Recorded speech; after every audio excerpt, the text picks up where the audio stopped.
Oke guys, hari ini dia mana nggak lihat. Tuh dia mau sidang skripsi guys. Nggak bisa guys.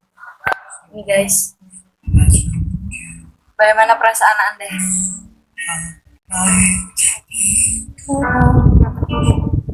Kita doanya kepada mohon doanya untuk semua orang supaya skripsinya dapat nilai yang terbaik. Merah memang.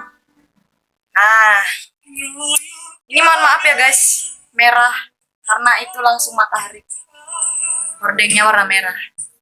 Udah, nanti kita lanjut kalau dia udah mulai sidang. Dadah.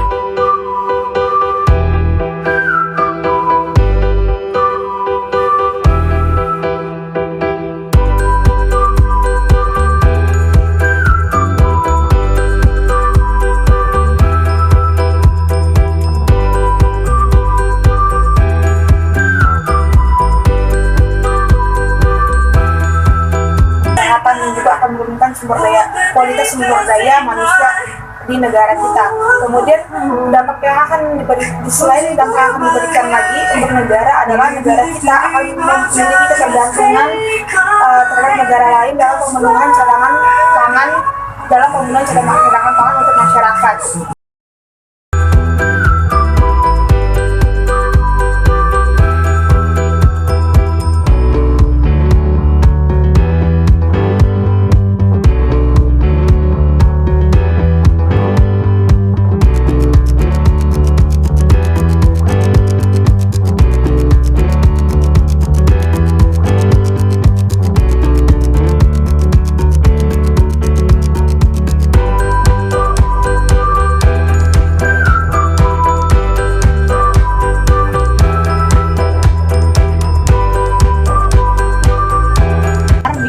Sehingga berpotensi untuk dilakukannya ataupun terjadinya alih fungsi lahan.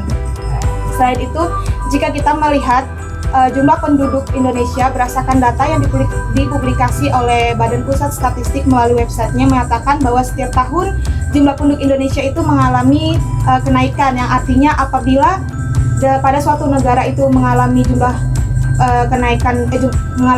kenaikan pada jumlah penduduknya, maka kebutuhan akan pangan negara tersebut juga akan meningkat. Nah, kemudian selain daripada itu, adanya pertambahan jumlah penduduk ini juga menyebabkan terjadinya peningkatan permintaan terhadap lahan untuk hal pemenuhan kebutuhan lainnya seperti pembangunan pemukiman ataupun perumahan, kemudian pembangunan industri untuk pembukaan lapangan pekerja baru, dan juga pembangunan infrastruktur dan lain sebagainya. Oleh karena itu, dengan adanya jumlah penduduk dan juga pembangunan di berbagai macam sektor yang terus ditingkatkan, hal ini menyebabkan terjadinya alih fungsi lahan pertanian ke non pertanian, di mana alih fungsi lahan pertanian ini merupakan salah satu permasalahan yang sedang dihadapi di dalam bidang pertanian. Apabila fenomena alih fungsi lahan pertanian ini terus terjadi, hal ini akan mengancam ketahanan pangan Indonesia baik secara nasional maupun secara lokal. Kemudian jika kita melihat data produksi padi selama periode penelitian ini yang dipublikasi oleh Badan Pusat Statistik pada tahun 2015 sampai dengan 2019, produksi padi Indonesia itu mengalami berfluktuasi. Namun pada tahun 2017 sampai dengan 2019, produksi padi di Indonesia itu cenderung mengalami penurunan. Nah, mengingat bahwasanya beras ini merupakan salah satu makanan pokok yang vital, maka dari itu ketersediaan beras ini harus selalu ada dari waktu ke waktu dan juga secara terus-menerus dan berkelanjutan agar pangan beras ini ataupun pangan pokok ini dapat tersebar secara terus-menerus kepada masyarakat, dan juga agar ketahanan dengan adanya Undang-Undang Nomor 18 Tahun 2012 ini juga menegaskan kepada pemerintah bahwasanya pemerintah memiliki kewajiban untuk bagaimana caranya secara terus-menerus dari waktu ke waktu itu dapat memenuhi kebutuhan pangan masyarakatnya, sehingga keadaan ataupun kondisi ketahanan pangan di negara kita dapat terrealisasikan dan juga kestabilitasannya dapat tetap terjaga. Maka dari itu perlu dilakukannya penelitian lebih lanjut terkait analisis dampak alih fungsi lahan pertanian terhadap ketahanan pangan di Indonesia. Kemudian Selanjutnya, tujuan daripada penelitian ini yang pertama untuk mengetahui pengaruh jumlah industri terhadap ketersediaan pangan beras di Indonesia, untuk mengetahui pengaruh luas panen padi terhadap ketersediaan pangan beras di Indonesia. Selanjutnya untuk mengetahui pengaruh nilai tukar petani terhadap ketersediaan pangan beras di Indonesia, dan yang terakhir untuk mengetahui pengaruh tingkat pengangguran terbuka terhadap ketersediaan pangan beras di Indonesia. Kemudian tinjauan pustaka berdasarkan berdasarkan publikasi Badan Ketahanan Pangan pada tahun 2018 menyatakan bahwasanya ketahanan pangan merupakan keadaan di mana tercukupinya pangan terhadap negara hingga perorangan yang dapat dilihat melalui ketersediaan pangan yang memadai mulai dari kuantitas hingga kualitasnya, dan juga memiliki gizi dan juga dapat tersebar secara merata dan mudah terjangkau, yang kemudian tidak bertentangan dengan norma-norma yang ada agar terciptanya kehidupan yang sehat dan juga produktif. Kemudian berdasarkan penelitian yang dilakukan oleh Hafidho pada tahun 2017 menyebutkan bahwa pada kondisi terjadinya alih fungsi lahan pertanian, hal ini memiliki hubungan erat terhadap terjadinya transformasi sumber daya tanah sehingga merubah fungsi awal tanah tersebut. Kemudian selanjutnya adalah penelitian terdahulu yang digunakan dalam penelitian ini sebagai acuan ialah yang pertama, penelitian yang dilakukan oleh Prasada dan Rosa pada tahun 2018 yang meneliti tentang dampak alih fungsi lahan sawah terhadap ketahanan pangan di daerah istimewa Yogyakarta, di mana penelitian ini memberikan hasil selama periode penelitian ini yaitu tahun 2006 sampai dengan 2015 menunjukkan hasil bahwa terjadi penurunan produksi beras di daerah istimewa Yogyakarta akibat adanya alih fungsi lahan sawah. Kemudian yang kedua adalah penelitian yang dilakukan oleh Abdul Manap pada tahun 2020, di mana Abdul Manap ini membahas tentang efektivitas dimensi ketahanan pangan pada ketahanan pangan di negara berkembang terkurung daratan, di mana negara terkurung daratan ini merupakan istilah untuk negara-negara yang dikelilingi daratan, yang dimana negara ini tidak terdapat laut ataupun jauh dengan laut seperti itu. Nah, hasil daripada penelitian ini menyatakan bahwa dimensi ketahanan pangan memainkan peran yang sangat penting dalam mempengaruhi pasokan energi makanan di negara berkembang yang terkurung daratan. Kemudian selanjutnya penelitian yang dilakukan oleh Hanani pada tahun 2015, di mana Hanani melakukan penelitian yaitu berkaitan dengan indikator dan penilaian tingkat kerawanan pangan kelurahan untuk daerah perkotaan, menunjukkan hasil bahwa kerawanan pangan tingkat desa di Malang, Pasuruan, dan Batu kurang dari 10% yang masuk dalam kategori rawan pangan, di mana indikator yang menyebabkan rawan pangan ini adalah pengangguran, kemiskinan, dan tingkat kematian bayi. Kemudian selanjutnya adalah penelitian yang dilakukan oleh Hidayat dan Rofiko pada tahun 2020 yang di mana Hidayat dan Rofiko ini melakukan penelitian berkaitan dengan analisis alih fungsi lahan pertanian di Kabupaten Kediri, di mana hasil penelitiannya menunjukkan bahwa terdapat pengaruh yang signifikan antara alih fungsi lahan pertanian terhadap produksi padi di Kabupaten Kediri, di mana selama kurun waktu 12 tahun yaitu tahun 2005 sampai dengan 2016 produksi padi di Kabupaten Kediri itu mengalami penurunan akibat alih fungsi lahan pertanian.